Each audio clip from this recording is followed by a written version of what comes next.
దేశాన్ని ఉలిక్కిపాటుకు గురిచేసిన ధర్మస్థల కేసులో సంచలన విషయాలు బయటకొస్తున్నాయి. నిన్న జరిపిన తవ్వకాల్లో 4 మృతదేహాలు దొరికాయి.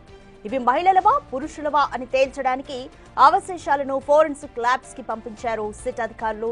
మృతదేహాల ఆనవాళ్లు దొరకడంతో విజిల్ బ్లోయర్ చెప్పింది నిజమే అని నమ్ముతున్నారు అధికారులు. దీంతో నేడు కూడా అదే లొకేషన్ లో తవ్వకాలు జరపనున్నారు.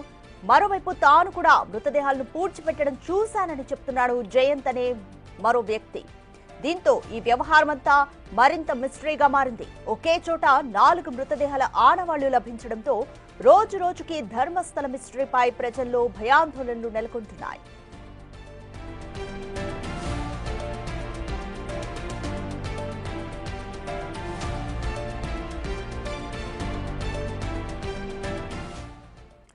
రైట్, మోర్ డీటెయిల్స్ మా ఎగ్జిక్యూటివ్ ఎడిటర్ అశోక్ లైవ్ లో అందిస్తారు. రైట్ అశోక్, సో ధర్మస్థలిలో స్పాట్లలో తవ్వే కొద్దీ కూడా మృతదేహాలు బయటపడుతూనే ఉన్నాయి. సో ఇప్పటికీ కన్ఫర్మ్ అయిపోయింది, ఆ విజిల్ బ్లోవర్ చెప్పింది నిజమే అంటూ కూడా. సో పూర్తి డీటెయిల్స్ ఏ విధంగా ఉంది, ప్రస్తుతం ధర్మస్థలలో సిచ్యువేషన్ ఏ విధంగా ఉంది, సిట్ అధికారులు ఫర్దర్ గా ఏ విధంగా ప్రొసీడ్ అవబోతున్నారు?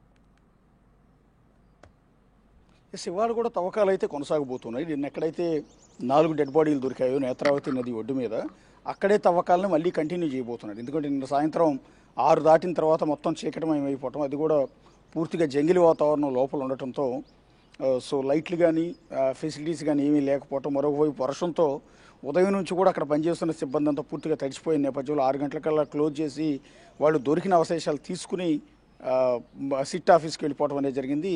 దొరికిన ఎముకల్ని పుర్రెల్ని ఫోరెన్సిక్ ఆఫీస్కి పంపించడం జరిగింది. ప్రస్తుతం ఇవాళ సేమ్ స్పాట్లో మళ్ళీ కంటిన్యూ చేయబోతున్నారు. విజిల్ బ్లోయర్ చెప్తున్నది ఏంటి అంటే, సో అక్కడ కేవలం 4 బాడీలు కాదు, అక్కడ దాదాపు ఒక చోటే 30-40 డెడ్ బాడీస్ వరకు దొరికే అవకాశం ఉంటుంది.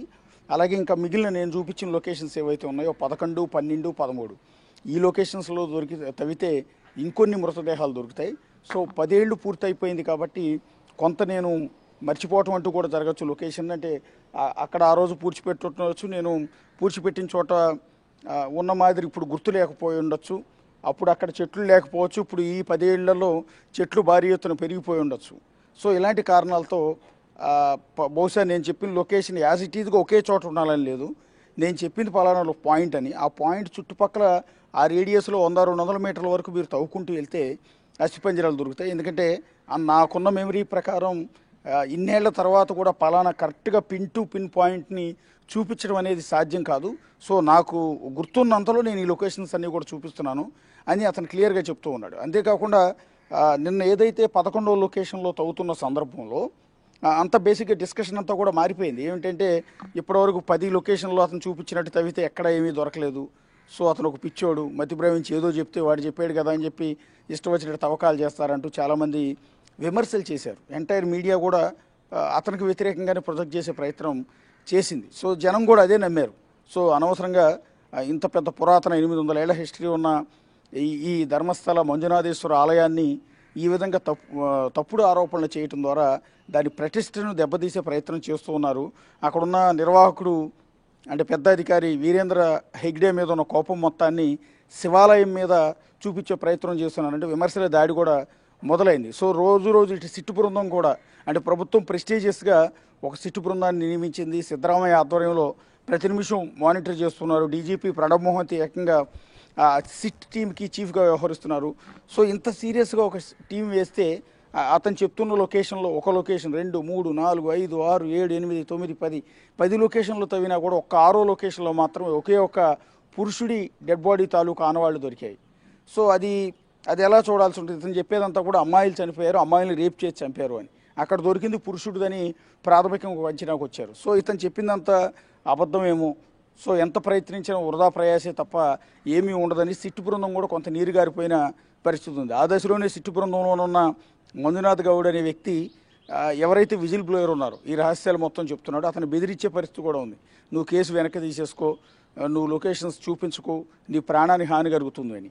సో ఇలాంటి రకరకాల అనుమానాలు, రకరకాల ట్విస్టుల నేపథ్యంలో నిన్న 11వ లొకేషన్లో తవ్వుతున్నప్పుడు అసలు ఎంటైర్ కేసు అంతా కూడా నీరు గారిపోయింది, ఇంకేమీ లేదనుకుంటున్న తరుణంలో అనూహ్యంగా విజిల్ బ్లోయర్ నాకు ఇంకొక ప్లేస్ గుర్తొచ్చింది, ఇక్కడ తవ్వకం ఆపి అంటే 11వ లొకేషన్లో తవ్వటం ఆపి నేను చూపించిన లొకేషన్కి రండి అంటూ దానికి ఒక 200 మీటర్ల అవతల కొండ మీద అడవి ప్రాంతంలో ఒక లొకేషన్ చూపించాడు. మరి అతనికి ఆ టైంలో ఎందుకు గుర్తొచ్చిందో ఏంటో తెలియదు.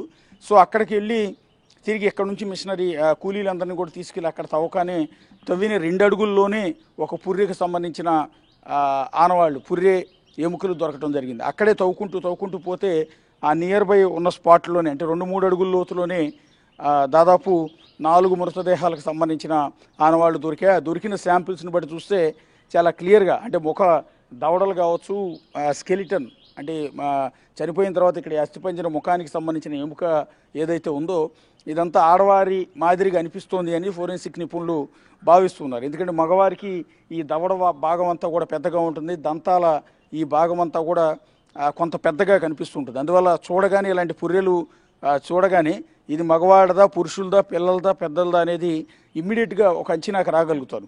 సో అక్కడ దొరికిన ఆ నోటి భాగం నిర్మాణం కావచ్చు, దవడ నిర్మాణం కావచ్చు, ముఖ ఆకృతి కావచ్చు, ఇదంతా చూసిన తర్వాత ఒక అంచనాకు వస్తూ ఉన్నారు అది మహిళలవే.